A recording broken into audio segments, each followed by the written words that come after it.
There's a question I want you to sit with for a moment. Not to answer out loud, just to feel. Did you grow up walking on eggshells? Not knowing which version of your parent you were going to get? Feeling like the emotional climate of your entire home depended on their mood? If any part of you just said yes, this episode is for you. Welcome back to Healing Without Apologies. In the last episode, we talked about what toxic parenting actually looks like and how it hides in plain sight. Today, we're going deeper. I'm going to walk you through 7 specific signs that the home you grew up in may have been more harmful than you realized. Some of these will feel familiar immediately. Some might take a moment to land. And some, you may have spent years telling yourself were completely normal. They're not, and you deserve to know that. Sign 1. You were always responsible for how your parent felt. Think back. When your parent was upset, was it somehow your job to fix it?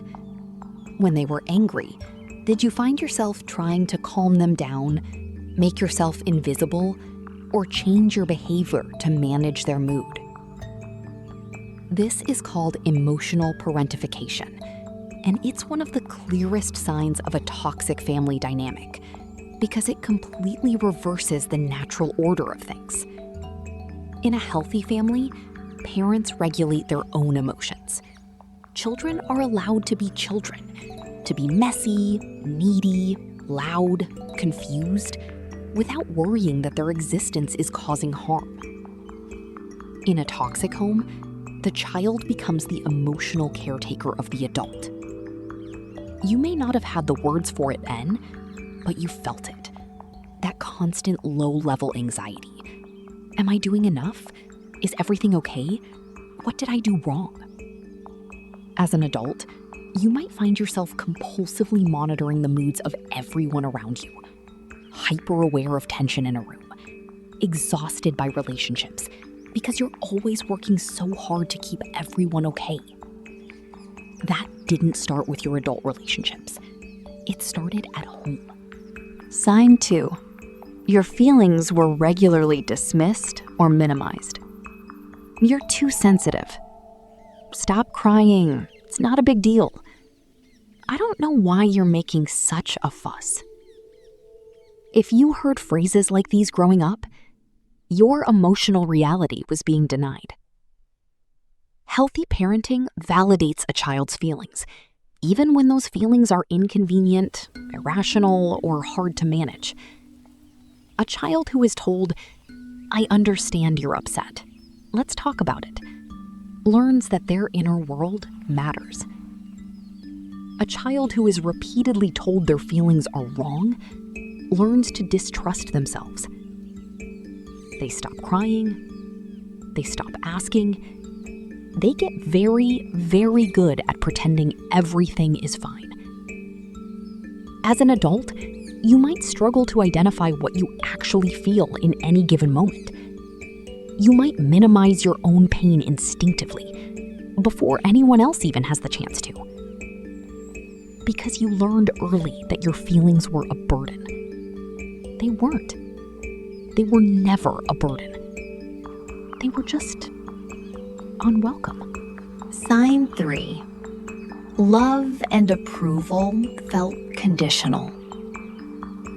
Did you ever feel, even as a small child, that your parents' warmth toward you shifted depending on how well you performed?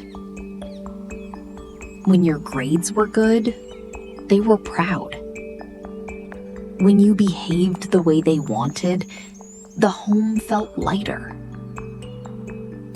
But when you failed, disappointed, or simply had needs, the warmth withdrew. This is conditional love, and it creates a particular kind of damage because it doesn't teach you that you are loved. It teaches you that you are lovable only under certain conditions. As an adult, you may find it almost impossible to believe that someone could love you just as you are. You wait for the conditions. You look for the catch. You push people away before they can discover the version of you that isn't good enough. You've been auditioning for love your entire life. You were always enough. The audition was never yours to pass. Sign 4. You were never allowed to disagree. In some homes, a child's differing opinion is welcomed. I see it differently. Tell me more. In toxic homes, disagreement is dangerous. Maybe when you pushed back, your parent became angry, disproportionately, frighteningly angry. Maybe they used silence as punishment, withdrawing for hours or days. Maybe they made you feel selfish, ungrateful, or disloyal for simply having a different perspective. Whatever form it took, the message was clear. Your thoughts and opinions are acceptable only when they align with mine. This does something very specific to a child. It teaches them that having a self, a real, distinct, autonomous self, is not safe.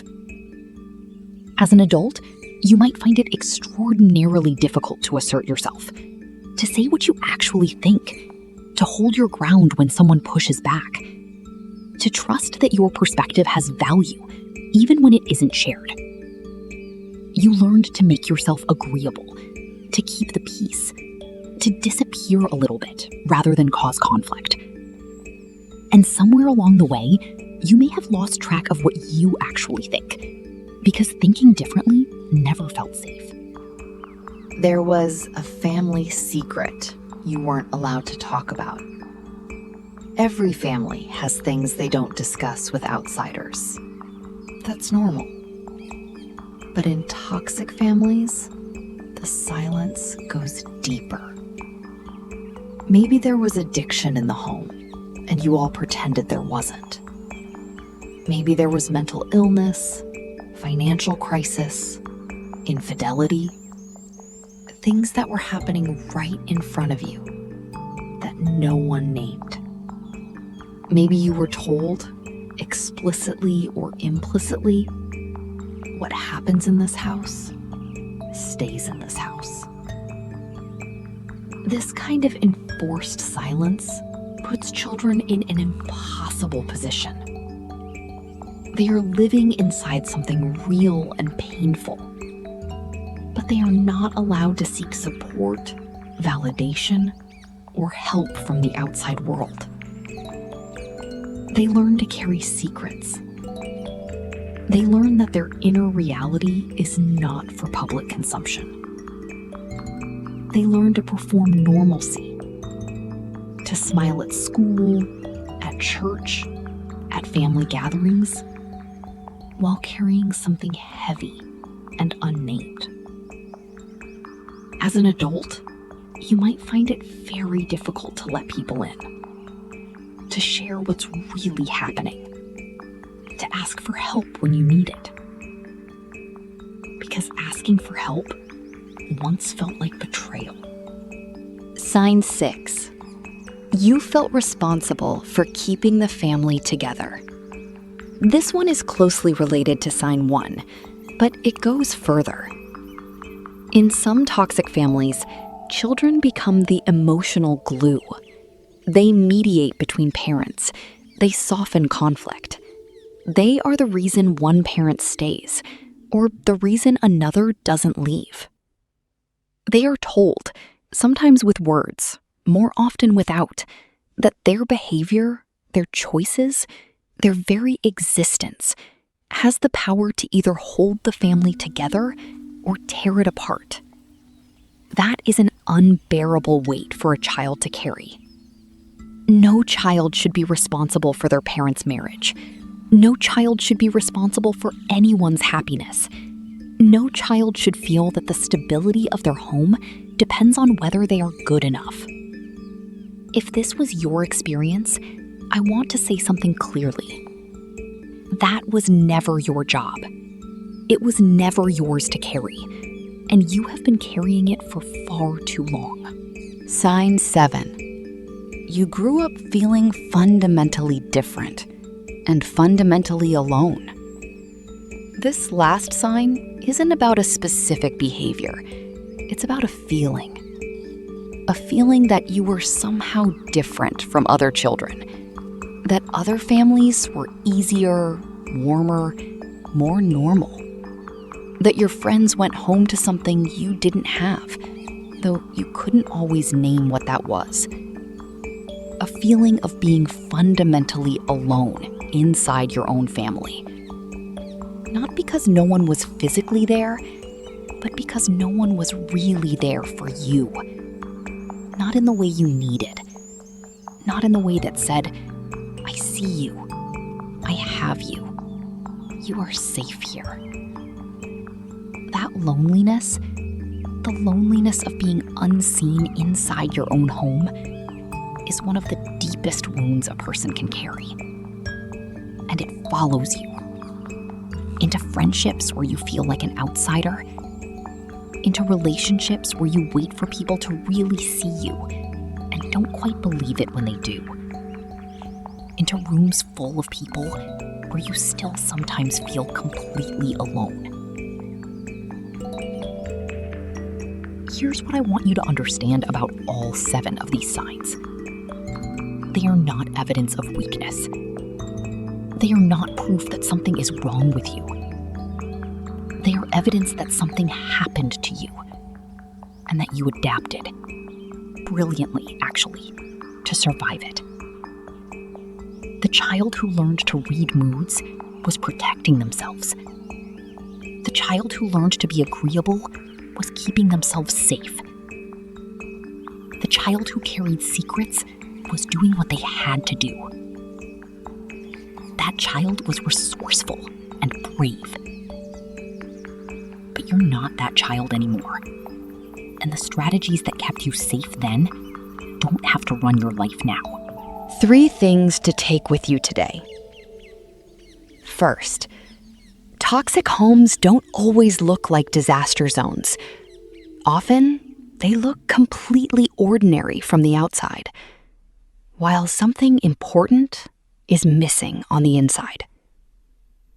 Second, if you recognized yourself in any of these 7 signs, that recognition is not an attack on your parents. It's information about your experience, and it's yours to have. Third, the ways these patterns show up in your adult life are not permanent. They were learned, and what was learned can be unlearned. We're building something important in this series, a foundation of honest self-knowledge, because you can't heal what you haven't named. And in the episodes ahead, we're going to move from naming to understanding, and eventually to something that might feel impossible right now: freedom. Not because the past changes, but because your relationship to it can. In our next episode, we're going to talk about something that touches almost every person who grew up in a toxic home: gaslighting. That specific, disorienting experience of having your reality denied by someone who was supposed to protect it. Of being told over and over that what you saw didn't happen, what you felt wasn't real, what you remember is wrong. If you've ever found yourself saying, maybe I'm imagining it, more than feels healthy, the next episode will give you language for something you've been living without words for a very long time. I'll see you there. Take good care of yourself tonight.